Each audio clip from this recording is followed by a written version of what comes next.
मातंग समाजाच्या विविध मागण्यासाठी प्राध्यापक रामचंद्र भरांडे यांचं गेल्या 7 दिवसापासून जिल्हाधिकारी कार्यालय नांदेड या ठिकाणी बेमुदत आमरण उपोषण चालू आहे।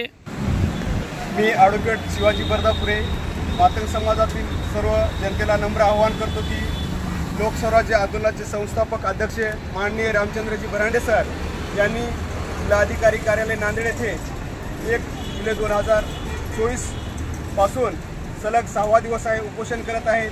तरी आपल्या समाजातील अनेक संघटना व कार्यकर्ते याकडे दुर्लक्ष करताना दिसून येत आहे। तसेच याकडे महाराष्ट्र शासन व प्रशासन सुद्धा या उपोषणाला केळाची टोपली दाखवत आहे किंवा दुर्लक्ष करताना दिसून येत आहे।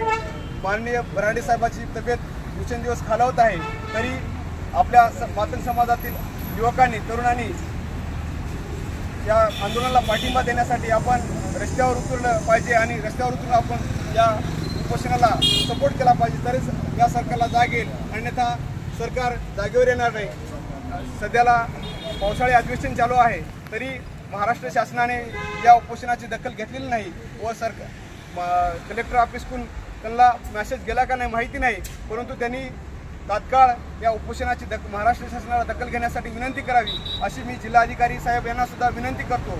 व समाजातील तरुणांनी आपल्या समाजाच्या अनुसूचित जातीच्या आरक्षणासाठी व 29वे अभ्यास आयोग पूर्णतः 2010 पासून प्रलंबित असलेली मागणी लागू करण्यासाठी समाजाने रस्त्यावर यावं असं नम्र आवाहन मी आपल्याला करतो। धन्यवाद। सर्वांना सर्वप्रथम जय भीम, जय लवजी, जय शिवराज। आज 6 दिवस झाले आमचा माणूस आज इथं प्राणाची बाजी लावून अमर उपोषणाला बसलेला आहे, तरी या सरकारला अजून जाग आलेली नाही। आणि जर का सरकारने याच्यावर लवकरात लवकर निर्णय नाही घेतला तर संपूर्ण मातंग समाज हा रस्त्यावर उतरल्याशिवाय राहणार नाही आणि शहरातून, गावातून, जिल्ह्यातून, खेड्यातून संपूर्ण ठिकाणी तीव्र आंदोलन छेडण्यात येईल।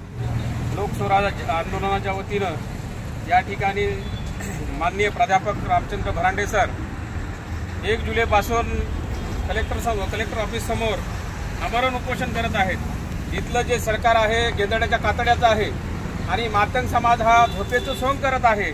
मला ह्या मातंग समाजाला आव्हान करायचंय की आपण सगळ्यात शेवटची जात राहिलेली आहे, कारण आपण दखलपात्र होत नाही, म्हणून आपल्या जे काही मागण्या आहेत आरक्षणाची मुख्य मागणी आहे। जवळपास 20-30 वर्षापासून हा प्रश्न रेंगाळत ठेवलेला आहे आणि या शासनाला, या इथल्या प्रशासनाला आपल्या कुठल्याही भीती नाही। म्हणून मी तरुणांना आवाहन करतो की येणाऱ्या काळामध्ये जे हरामखोर नेते मंडळी आपल्या दारात जर आले किंवा ते आता ज्यावेळेस आता मत मागायला किंवा फिरणार आहेत त्यावेळेस त्यांना आपल्याला गल्लीमध्ये प्रवेश देऊ नका आणि जर तो कोणी येत असेल, कोण्या पक्षाचा असेल, त्याच्यावर गुढ घेऊन त्याच्या मागे लागा, कारण यांनी आतापर्यंत आपल्या महाराष्ट्रामध्ये 70-75 वर्ष झालं मातंग समाजाची हेळसांड होत आहे। अन्याय अत्याचार या महाराष्ट्रामध्ये वाढलेले आहेत आणि हे शासन प्रशासन दखल घेत नाही।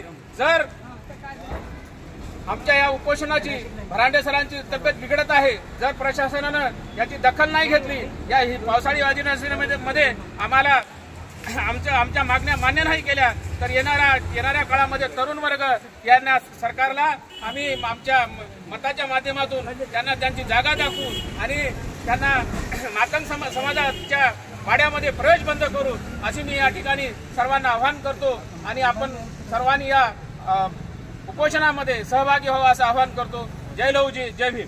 लोक स्वराज्य आंदोलनाचं लोक स्वराज्य आंदोलनाचं भरांडे सर तुम संघर्ष करो, हम तुम्हारे साथ हैं। भरांडे सर तुम संघर्ष करो, हम